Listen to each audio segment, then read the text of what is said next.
Hello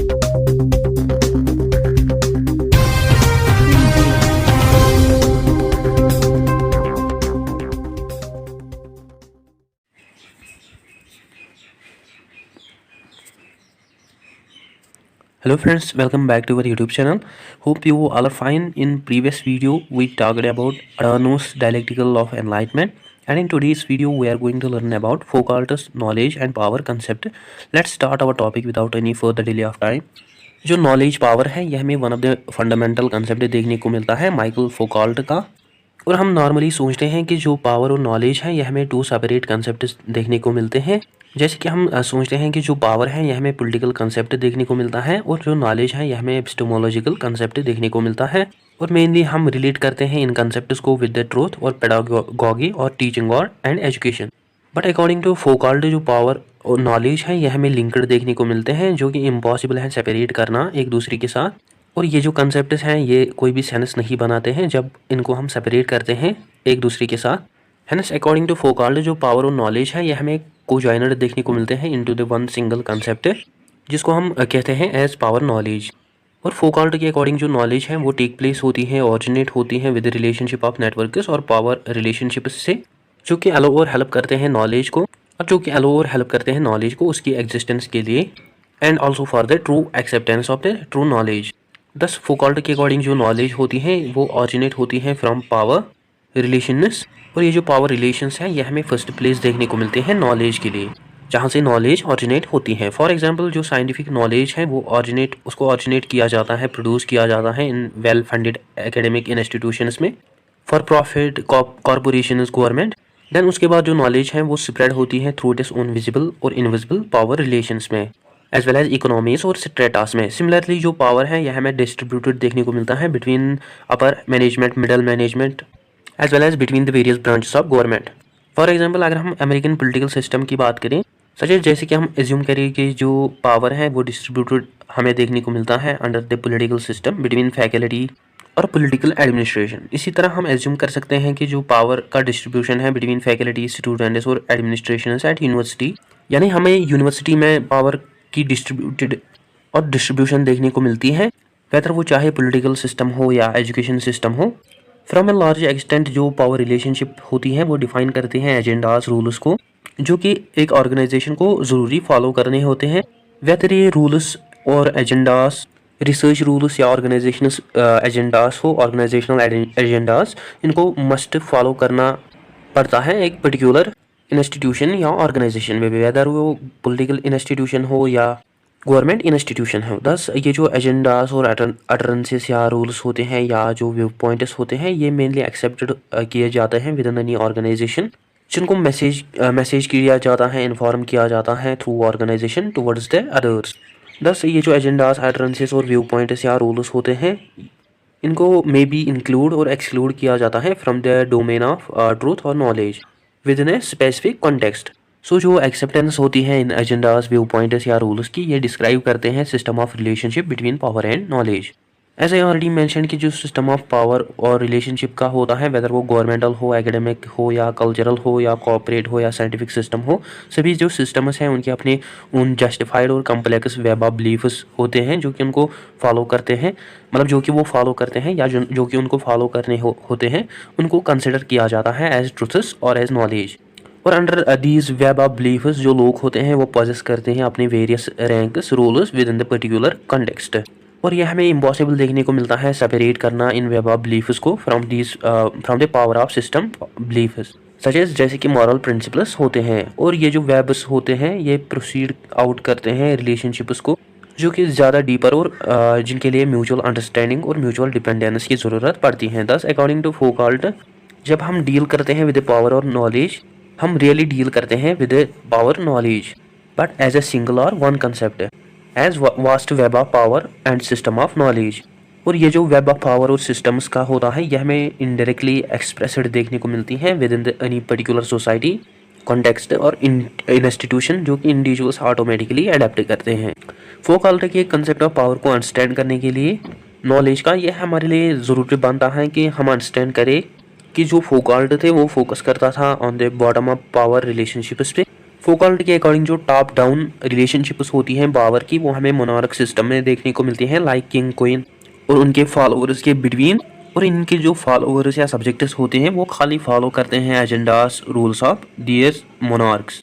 दस Foucault के according जो पावर रिलेशनशिप है वो हमें मतलब हमेशा टॉप डाउन नहीं देखने को मिलती है, बट इन स्टेट फौकॉल्ट के अकॉर्डिंग जो पावर रिलेशनशिप्स होती हैं वो हमें बॉटम अप, नॉन लीनियर और क्लोज्ड और इवन बायलैटरल देखने को मिलती हैं। लाइक इन डेमोक्रेसी एजेंडाज जो होते हैं उनको डिसाइड किया जाता है फ्रॉम बॉटम लेवल, देन जो या लोगों से उनको डिसाइड किया जाता है, देन जो गवर्नमेंट है उनको एक्सेप्ट करती हैं और देन लोग जो होते हैं वो उनको फॉलो करते हैं। एनीवेज सपोज अगर आप स्टडी करते हैं इन याली यूनिवर्सिटी, बट वहाँ पे आप ऑब्जर्व करते हैं, फाइंड करते हैं सिस्टम ऑफ नॉलेज जो कि आपको इंटरडिविनेड कंबाइनड देखने को मिला with networks of power relationships. यानी आपने ऑब्जर्व किया कि जो टीचर थे वहाँ पे उनकी अपनी रिस्पॉन्सिबिलिटी थी, प्रिंसिपल जो थे उसके उस यूनिवर्सिटी के उसकी अपनी रिस्पॉन्सिबिलिटी थी, और एज स्टूडेंट जो स्टूडेंट्स थे उनको अपनी रिस्पॉन्सिबिलिटी थी। और यहाँ पे जो फौकॉल्ट है वो इस एग्जाम्पल को रेफ़र करता है एज पावर एंड नॉलेज, या हम इस एग्जाम्पल से समझ सकते हैं फौकॉल्ट किसको रेफ़र करते हैं as power knowledge. Such as जैसे कि मैंने बोला कि जो टीचर है उसका अपना ओन पावर है अपने स्टूडेंट्स पे, लाइक ग्रेड्स देना स्टूडेंट्स को, बिल्ड अप करना स्टूडेंट्स के कैरियर्स को, एज वेल एज प्रमोट और हिंडर करना स्टूडेंट्स फ्यूचर कैरियर को एक्स्ट्रा। हावेवर जो स्टूडेंट्स हैं उनका भी अपना पावर होता है over the institution, such as जो स्टूडेंट्स होते हैं उनको फॉलो करना होता है अपने टीचिंग एवेल्युएशंस को, academic appeals of college administration को। दस ये जो हायरार्कियल पावर रिलेशनशिप्स होती हैं ये हमें मनी नहीं देखने को मिलते हैं।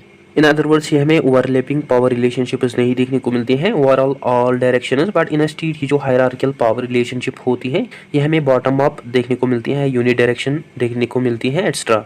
और फौकॉल्ट के लिए जो सोशल रिलेशनशिप होती है बिटवीन द स्टूडेंट्स और पीयर्स वो इन्फ्लुएंस और सपोर्ट करते हैं स्टूडेंट्स को एक दूसरे, यानी इन रिलेशनशिप से जो स्टूडेंट्स होते हैं वो अफेक्ट होते हैं, उनको सपोर्ट मिलता है उनकी सक्सेस के लिए। और ये जो सोशल रिलेशनशिप हमें देखने को मिलती है बिटवीन स्टूडेंट्स या पीयर्स, इनमें जो स्टूडेंट्स होते हैं वो स्पेशली प्रेज और रिडिक्यूल करते हैं एक दूसरे को, और जो स्टूडेंट्स हैं वो आल्सो लर्न करते हैं मतलब बोलना comfortably. At the same time जो स्टूडेंट्स होते हैं वो आल्सो सीखते हैं डिसिप्लिन और मेंटेन करते हैं discipline through their own social relationships and so on and so fourth. Similarly जो रिलेशनशिप हमें देखने को मिलती है बिटवीन द फैकल्टी मेंबर्स और administration of any particular institution, educational institution, जिनमें वो कम्पीट करते हैं अपनी पोजीशंस ऑफ पावर के लिए with in the institution for the acceptance of their own proposals. और इन मेंबर्स को देखा जाता है एज इनसाइडर्स, या इनको रिगार्ड किया जाता है as members of particular institution because of their power knowledge. Thus उनको सोशली एक्सक्लूड नहीं किया जाता है फ्रॉम दैट इंस्टीट्यूशन, बट उनको सोशली इंक्लूड किया जाता है इन दैट इंस्टीट्यूशन एक्स्ट्रा। दस ये जो सोशल रिलेशनशिप बिटवीन फैकल्टी और एजुकेशन इंस्टीट्यूशन है ये हमें एग्जाम्पल्स देखने को मिलती है लेटरल पावर रिलेशनशिप्स की, जो कि हमें हायरार्कियल नहीं देखने को मिलती हैं, बट ये जो पावर रिलेशनशिप्स होती हैं ये हमें प्रोफाउंड इम्पैक्ट्स देखने को मिलते हैं of truth and knowledge from particular educational institution as well as from any cultural context power relationship. वो जो कल्चरल कंटेक्स्ट पावर रिलेशनशिप है ये हमें आल्सो लेटरल पावर रिलेशनशिप देखने को मिलती है, जिसमें जो नॉलेज है उसको एक्सेप्ट किया जाता है या रिजेक्ट किया जाता है in any particular cultural context as a whole, whether logically, nationally, internationally or globally. Moreover, हम also observe करते हैं analogous power relationship between all the institutions as well as various branches of government, जिनमें जो individuals होते हैं वो compete करते हैं एक दूसरे के साथ achieve करने के लिए फेम को, और वो also compete करते हैं for their own control over on issues, और सभी जो members होते हैं वो influence होते हैं और वो powerfully capable होते हैं यूज़ करने के लिए अपनी actions को। सिमिलरली जो कल्चरल सिस्टम्स हैं उनके हमें आल्सो अपने ओन पावर रिलेशनशिप देखने को मिलती है in the form of truth and knowledge. दस अकॉर्डिंग टू फौकॉल्ट जो पावर रिलेशनशिप्स होती हैं ये हमें हमेशा टॉप डाउन नहीं देखने को मिलती है, such as social relationship between peers and students as well as faculty members, but instead ये हमें लेटरल पावर रिलेशनशिप देखने को मिलती है या बॉटम अप पावर रिलेशनशिप देखने को मिलती है, जिनमें नॉलेज को प्रोड्यूस किया जाता है, एक्सेप्ट किया जाता है एज ट्रू।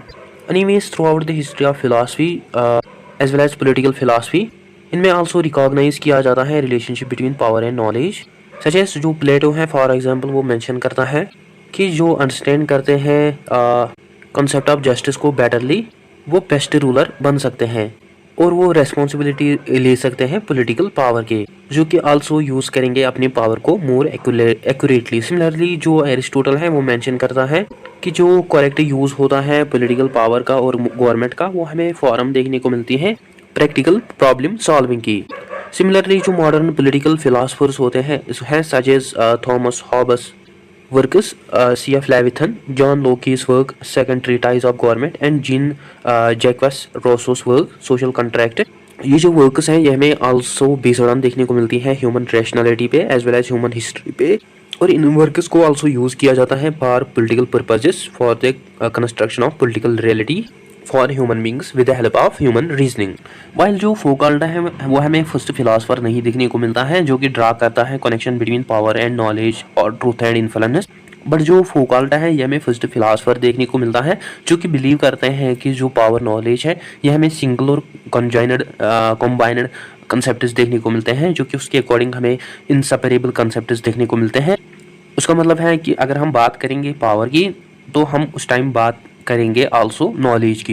दस उसके अकॉर्डिंग जो पावर नॉलेज है यह हमें अपहोल्ड और मेंटेन देखने को मिलते हैं, इक्वल देखने को मिलते हैं, जो कि मेंटेन करते हैं पावरफुल रिलेशनशिप एक दूसरे के साथ। For Plato, Aristotle, Hobbes, Locke and Rousseau however वो आल्सो कंसिडर करते हैं नॉलेज और पावर को एज रिलेटेड, बट उनके अकॉर्डिंग बोथ जो है पावर और नॉलेज यह हमें सेपरेट लॉज देखने को मिलते हैं नेचर के, और फौकॉल्ट के लिए हम अंडरस्टैंड नहीं कर सकते हैं पावर एंड नॉलेज को सेपरेट। बट उसके अकॉर्डिंग अगर हम बात करेंगे पावर की, that is actually meaning that कि हम बात करते हैं नॉलेज की। दस उसके अकॉर्डिंग जो पावर है वो अपहोल्ड रखता है और नॉलेज, दस हम बात नहीं कर सकते हैं नॉलेज की विदाउट पावर रिलेशनशिप। और फौकॉल्ट के अकॉर्डिंग वो जो हायरार्की और लेटरल हायरार्की और टॉप अप और बॉटम अप हायरार्की जो है, इनसे पहले नॉलेज जो है वो फर्स्ट प्रोड्यूस होती है, देन इस नॉलेज को एक्सेप्ट किया जाता है। दस उसके अकॉर्डिंग हमें कोई भी सेपरेशन नहीं देखने को मिलती है between power and knowledge, but उसके अकॉर्डिंग हमें खाली सिंगल कंसेप्ट देखने को मिलता है पावर नॉलेज का। दस उसके अकॉर्डिंग नॉलेज पावर जो है उसको पहले जनरेट प्रोड्यूस किया जाता है, देन उसको एक्सेप्ट किया जाता है, और उसके अकॉर्डिंग नॉलेज पावर जो है यह हमें एक्सटेंडेड कवर्ड देखने को मिलता है into the various forms of power. Similarly जो पावर है इसको यूज़ किया जाता है in political, social, economic and academic institutions. Thus जो नॉलेज पावर है यह एक्ट करती है as an underlying concept cultural views, agendas about knowledge as well as truth, politics, human nature as well as education। और ये जो knowledge power है ये हेल्प करती है इंडिविजुअल्स को obtain करने के लिए पावर्स को in first place. And most importantly जो मोस्ट इन्फ्लुएंशियल पावर रिलेशनशिप्स होती हैं वो हमें नॉन हायरार्कियल देखने को मिलते हैं, बट इंस्टीड वो हमें मोर सोशल देखने को मिलते हैं देन पॉलिटिकल नेचर। और ये जो नॉन हायरार्कियल रिलेशनशिप्स होती हैं ये हमें बेस्ड ऑन देखने को मिलते हैं सोशल कैपिटल पे rather than economic and political capital. So जब हम बात करते हैं फौकॉल्ट्स कंसेप्ट और आइडिया ऑफ पावर नॉलेज, तो हम समझ सकते हैं कि वो अप्लाई करता है इस कंसेप्ट को एट पर्टिकुलर कंटेक्स्ट और सिंगल कंटेक्स्ट, जो कि उसके अकॉर्डिंग एग्जिस्ट करता है इन academic, scientific, political, religious institutions. और उसके अकॉर्डिंग ये जो पावर रिलेशनशिप्स होती हैं जो कि इंडिविजुअल्स फॉलो करते हैं यह हमें अनकवर्ड देखने को मिलते हैं, हिडन देखने को मिलते हैं, इम्प्लिसिट लेवल्स देखने को मिलते हैं। और उसके अकॉर्डिंग ये जो पावर रिलेशनशिप होती है यह हमें आल्सो एग्जिस्ट देखने को मिलती है, प्रेजेंट देखने को मिलती है in the contexts as well as overlapping contexts including economic, social, political extra. और उसके अकॉर्डिंग ये जो रिलेशनशिप है ये आल्सो एग्जिस्ट करती है in largest institutions up to the individuals under social and institutional hierarchy. Thus हमने सीखा अंडर पावर नॉलेज रिलेशनशिप हम ऑब्जर्व करते हैं hierarchies, ranks between the individuals, जिसमें सम इंडिविजुअल मेंबर्स जो हैं वो पोजेस करते हैं हाई रैंक्स को in terms of their expression as well as their influence, और इसमें सम इंडिविजुअल्स जो हैं वो पोजेस करते हैं लो रैंक्स को। स्पेशली ये जो इंडिविजुअल मेंबर्स होते हैं इनको गवर्न किया जाता है by high rank individuals. Actually ये जो कंसेप्ट है यहाँ पे ये एक्चुअली डिस्क्राइब करते हैं रिलेशनशिप ऑफ पावर नॉलेज, जो कि एक्चुअली गाइड और शेप करते हैं इंडिविजुअल्स के एक्शंस को। सो गाइस ये था आज का हमारा टॉपिक। आई होप आपको अच्छे से क्लियर हुआ होगा। अगर कहीं पे डाउट हो या कुछ हो, क्वायरी हो, तो आप कमेंट सेक्शन में लिख सकते हैं। इसके अलावा आप मुझे डिफरेंट सोशल मीडिया पे फॉलो कर सकते हैं, लिंक कमेंट सेक्शन में डिस्क्रिप्शन में दी गई है। और apart from this don't forget to share, like and subscribe to discipline talk channel. Thank you for watching.